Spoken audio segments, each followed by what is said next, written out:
Saturday night in South London, hundreds of young people are gathering for the latest craze, an acid house party in a disused warehouse. Coaches will take them to a destination which has deliberately been kept secret to evade the police. Where do you think you're going to? Mystery tour. We don't know. It's what's a mystery. That's the mystery about it. This is acid, man. Acid house music has been described as a sinister and evil cult which encourages young people to take drugs. One person has died after taking ecstasy, a drug associated with the music. But few people know where the acid house craze came from and how serious a threat it is to young people. To find out, World in Action has spent a weekend with all sides of this controversial music scene. It's a weekend which ends in confrontation as the police step up their campaign against acid house parties.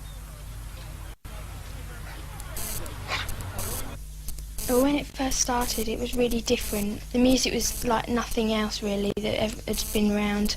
Most of the time my parents don't really know that I'm going to an illegal warehouse party. I'd just say it's a warehouse party and they don't ask me whether it's illegal or not because they don't really know about those sort of things. Okay then, see you later. Bye. Been to a few warehouse parties in Watford. When you walk in, it's different because it's all packed. People are all wearing different clothes and in general, the atmosphere is just so much better because you know that it's not straight and policemen could walk in any time. My parents aren't worried about like warehouse parties, but only acid parties because they think there's going to be more, you know, there's going to be drugs going around the acid parties, but not like the normal warehouse party.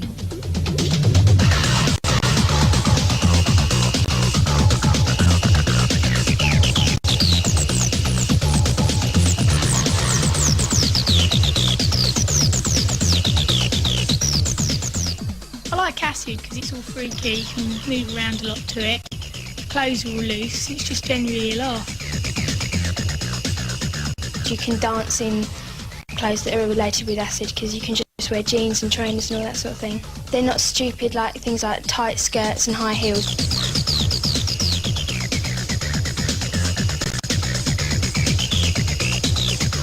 Well, acid house, or even if you abbreviate it to house music, started way back in about '83 in Chicago in a club called The Warehouse, where a DJ called Frankie Knuckles was experimenting with a new form of music.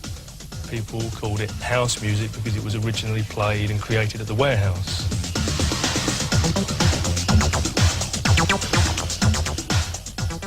But in Britain, it was immediately assumed that the music was linked with drugs because of the use of the 70s smiley symbol and the term acid, which can refer to the drug LSD.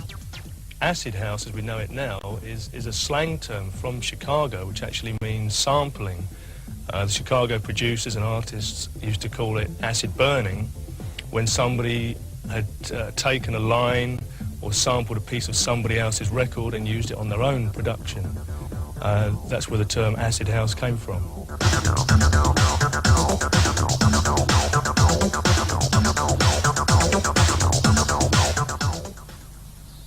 Good morning, London. You're listening to Studio FM on 92.7, and I'm waking you up with a bit of house-style acid.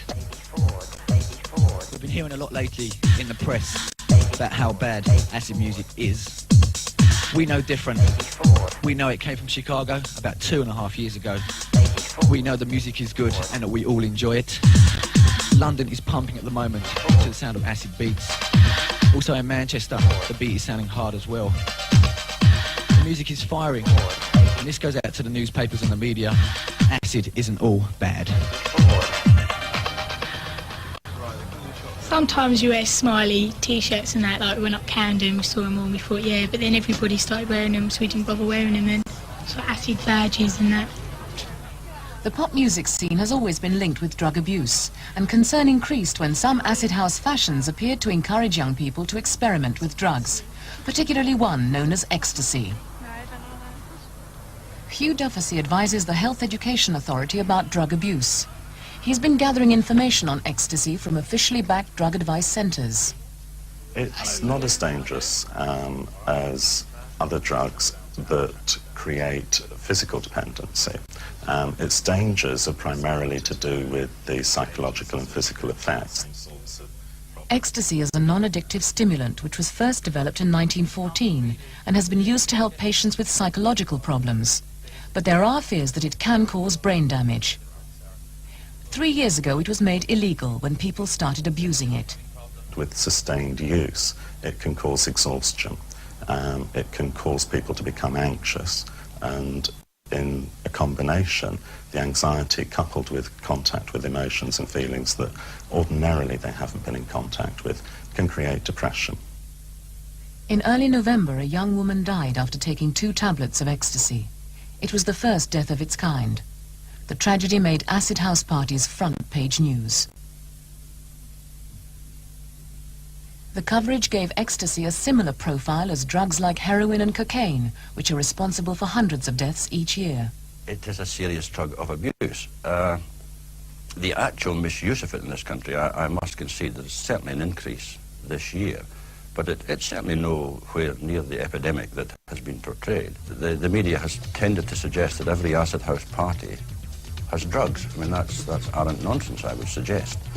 And equally, I mean, on the occasions where drugs are found at these parties, it's not just ecstasy. It's all sorts of drugs.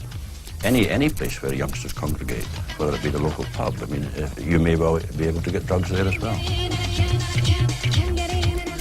They're no more likely to come in contact with dangerous drugs at an acid house party than they are in local pubs, local clubs, local discos. Young people, if they're looking for drugs, will locate the arena in which they're being sold in. Our laboratory, for example, up to the end of August, had seized or had seen approximately 600 cases of cocaine, 600 cases of amphetamine, and 700 cases, I think it was, of heroin, those sort of figures. And up to the end of October this year, they had only seen 51 cases of ecstasy. And because of the special attention that we've been having, I looked at those 51 cases personally, and many of them were just single tablets, sometimes half a tablet. It's up to the person. I mean, if you get offered drugs, it's up to them whether they want to take them or not. It's nothing to do with anyone else, but if they want to, I think they're stupid, but it's up to them. There's going to be like drugs at all parties. It doesn't necessarily have to be an acid party. This is true. I know Screws you up. I know people who have taken it and it's affected them for like a week, and people who've taken one never take it again because it's really bad and you hallucinate. And, so it's like a nightmare, doesn't it? Yeah, and everything's coming in to get you. Someone that I know reckons that it's ruined their whole life since they took it, and never again, you know, warn you never ever to do it ever. Drugs have got nothing to do with the music, it's just the same name.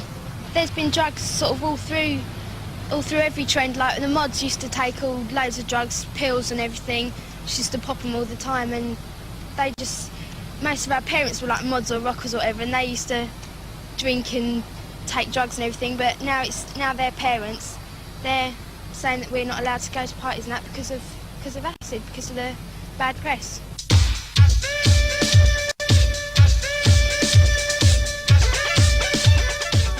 Acid music has had some commercial success, with records like this one, We Call It Acid by D-Mob, getting into the top 10. But the link with drugs has hindered their chances of further success. Gary Haseman, singer with D-Mob, says that since the controversy, 20 engagements have been cancelled.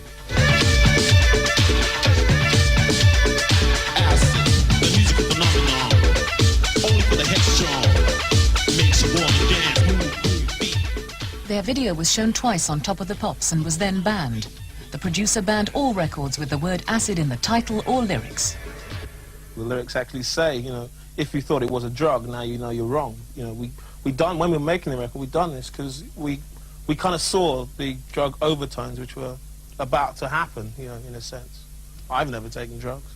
I don't even drink, you know, so why am I going to make a record telling people to go and take drugs? No, I don't do that kind of thing. I feel sorry for the kids who are out there, who are drug-free, who like acid house, or whatever you call it, house, whatever, and they like to dance, wave their hands in the air, and their parents thinking, God almighty, are my kids on drugs?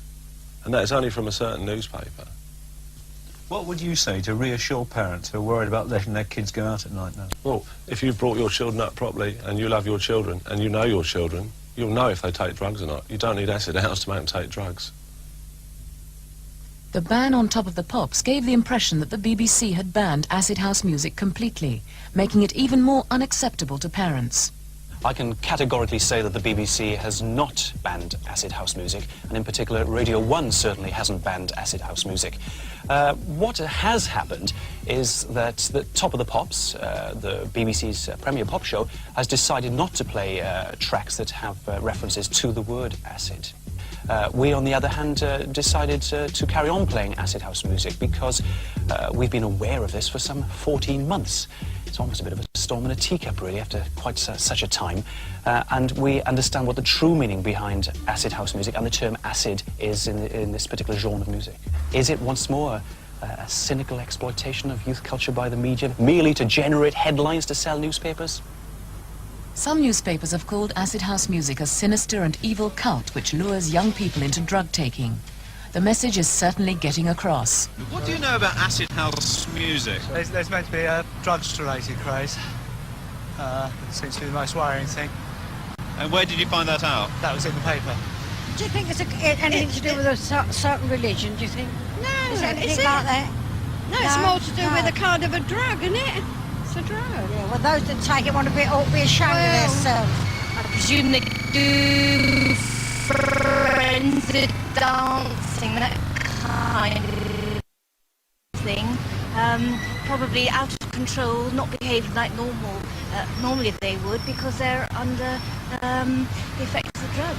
I've just read about it in the newspapers that acid house music, I assumed it was something to do with the drug scene. It must affect the brain in some way. Unless it's just the music that does it. All them lights flashing don't do you any good either, do it? I wouldn't even go in the pub where them lights are. Oh, no, they drive you mad, don't they? It's one of the biggest hypes that have come on the music scene in recent years, and it's the peripheral stories that go with it. Drugs, sex, sensation.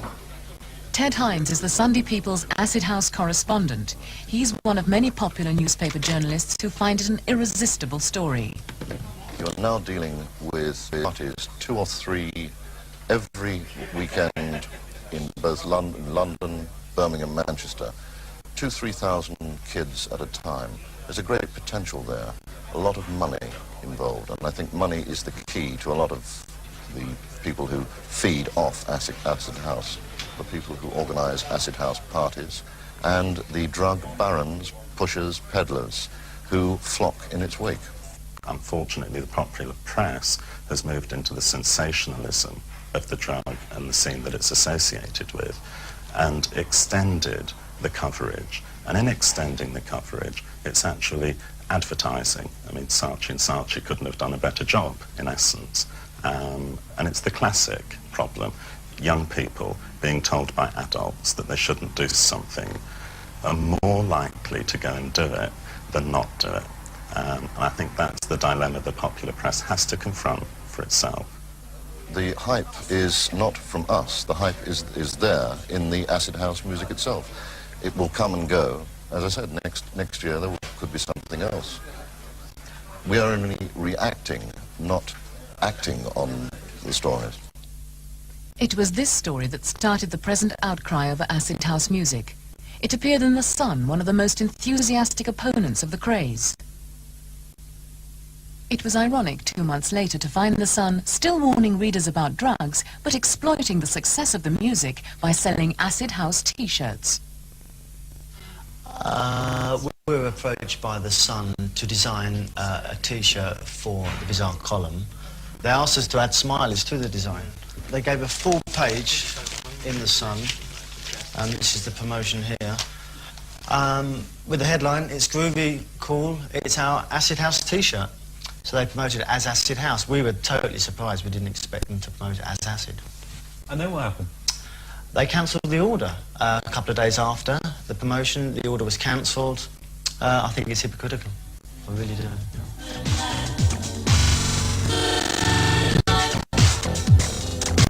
Are you ready, people? Get down tonight. Don't forget the warehouse party. Don't be late. Ow! Get down tonight. It's not just newspapers which have angered fans of acid house music. A report on News at 10 annoyed them so much that they've made a record mimicking it.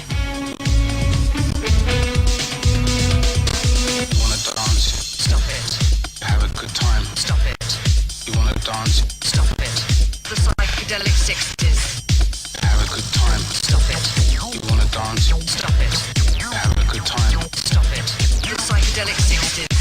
The acid house. Stop it. A new culture for young people, the acid house. Stop it. Sweeping the country's nightclubs. The acid house. Stop it. Kids who are enjoying themselves.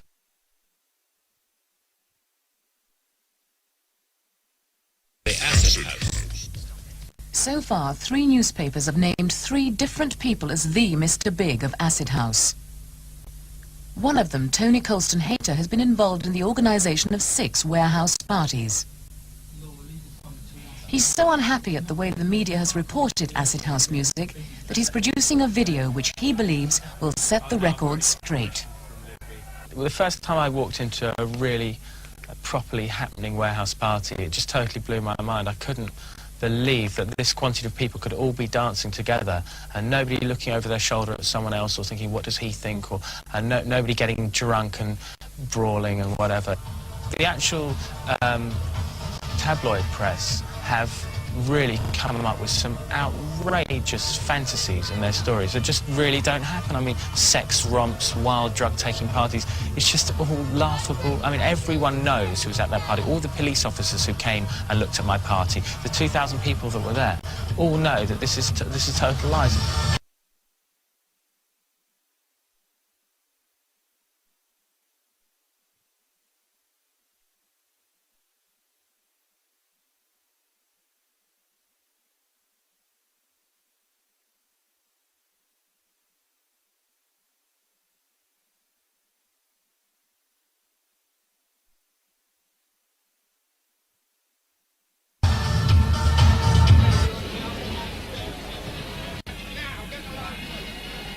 The police attitude to warehouse parties changed as press interest in them escalated.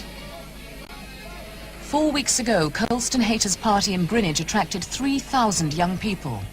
It also attracted hundreds of police.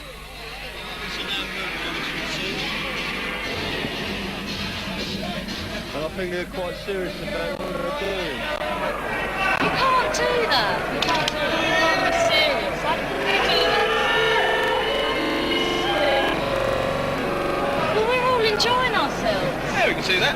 Yeah, so why aren't you letting it go on? Because we're enjoying the music. It's all about the music. It's all about the music. whole scene. And the And only just reason, maybe talk like it's about drugs. the and it only has reason nothing that to you're do with sitting here drugs. now, the honest truth is the only reason you're sitting here now is because of the Sun that have literally developed their own story. I'm sure you know nothing about the rock business. I mean, I don't know much about police law, but the fact of the matter is there are very lights, sound crews, lasers, spotlights, heaters, people to take cloaks, people's coats in a cloakroom. There is free refreshment, there's security, there's fire exits. We don't want to discuss the whole matter with you. No, of course We've not. told you our point of view. Excuse me, that's the reason why we're acting, as I've said.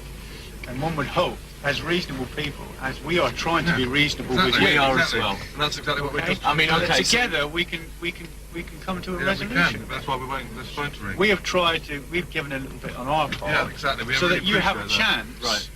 to do what you said that you were going to do. That's exactly what we're doing. But I mean, to assist us we to shouldn't- move these people from Wait these for the phone to premises ring. Okay. to a safer area. Warehouse parties are now regularly being raided by the police. This party in Kingsbury, North London, was put on by a different organiser. A hostile reaction to the arrival of the police was quickly controlled by the disc jockeys.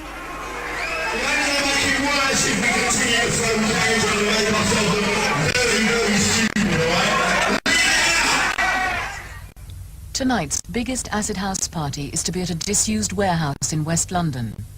The venue has been kept secret, but already there are problems for the person in charge of security. There's some friends of mine who are running it, and they've discovered their phone's been being tapped all day, which to me is an outrageous waste of, I don't know, police time, home office money, whatever. What evidence have they got for the phones being tapped? Well, it's quite funny actually. My friend Jeremy picked up the phone, and there was recordings of his voice actually speaking to you from the morning, coming out of the phone. But it was an earlier party in the peaceful setting of Sevenoaks in Kent which led to the most controversial policing so far. A raid on an acid house party ended in violence and led to over 20 formal complaints against the police. This meeting is being held at the home of Lady Juliet Simpson, whose son was at the party. I can't help but believe these young people. I do think we've got the best police force in the world, and I'm very proud of British police. But there's been too many stories like this, and I think it'd be tragic if the police went down the route of control by violence. The party was in a derelict house in a business area of Sevenoaks. At midnight, about 60 policemen arrived. A group of them burst in to search for drugs. It was alleged that none of the group were in police uniform. And the first thing I saw, what appeared to be was a bunch of hooligans coming charging through the door with big black sticks flailing in the air, shouting, "Get on the effing floor, you lowlifes." The people that didn't get on the floor immediately were just beaten on the floor, beaten to the floor. It was incredibly mindless violence. With me, they were physically hitting me, although not with clenched fists. They were pushing me in the face, hitting me around the ribs, and generally it seemed to me to be they were trying to provoke me. They were beating me as they took me out. They weren't just roughly handling me. And any policeman that I passed on the way were taking a good sort of potluck punch at me as well. They were manic in there, and it just terrified me and everybody who was there. I was really frightened. 6 people were charged with public order offences. Because of these charges, the Kent police declined to appear in the programme. They said that 3 policemen had been injured and denied that any police officer had used unnecessary violence. So far, nobody has been charged with drugs offences. Don't you think it's important that if the police fear that offences, whatever offences are being committed, that they should go in and attempt to do something about the problem? I don't think it was a situation to fear. The inspector from Sevenoaks has made this point in our local paper, that his young officers had to face a terrifying situation.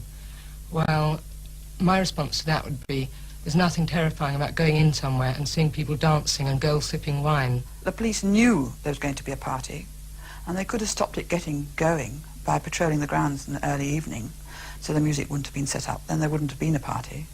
Instead, someone must have made the decision to let the party get going and then break it up. Some people involved in acid house music accuse the police generally of overreacting to the press stories. I don't think police overreact. I think we are faced with a situation that parents and social organisations read this publicity and say, well, what are police doing about it? There may be other considerations completely unconnected with drugs. I mean, one has to consider the possible fire hazards, the fact that people have got permission in the first place to be there. There are many, many other considerations that police have, as well as the drug situation.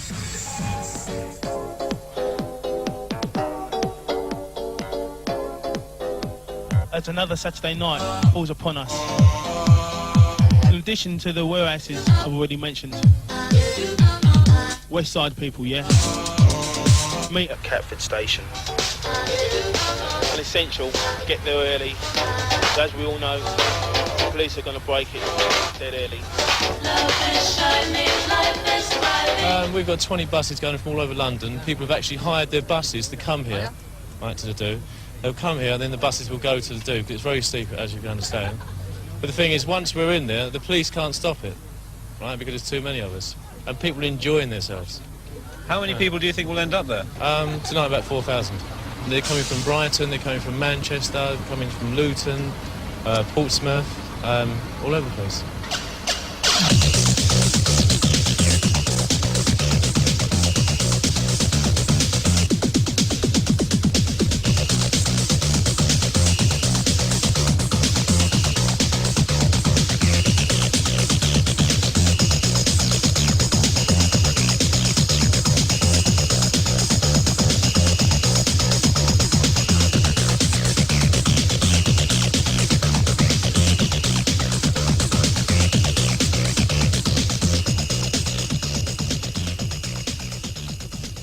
Only a mile away from the warehouse, the bus is intercepted by the police. The party's been closed down, finished. We know about it, it's all finished. We've taken it all down, completely over. Okay, all we're trying to do now is get the people away from the area. Right. That's what the intention is. So now we're going to try and get the bus out. Full stop. Why is the party finished? Because my inspector has said it's going to be finished. If everyone stands here right now, you're all going to go and get nicked. All right, if you fancy that, stand here and go and get nicked and go corpse mode if you want to. Or if you Dozens of police are already at the warehouse, stopping people from getting to the party.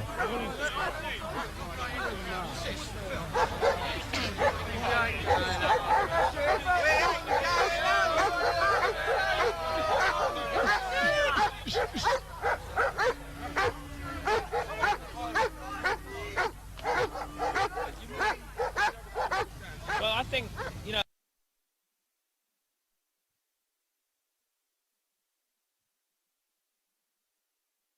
a lot of the police here are very understanding. I don't think they really want to be here. I think they've got better things to be doing, you know. And it's just a terrible show. There's 3,000 disappointed people all going off home. Well, this is really what's been happening every weekend. It's getting more and more depressing. The police told us that nobody had complained and there was no evidence of drugs. The same night they stopped 5 other parties in London. The organisers say that in 2 weeks' time they'll put on another secret warehouse party and the game will begin again.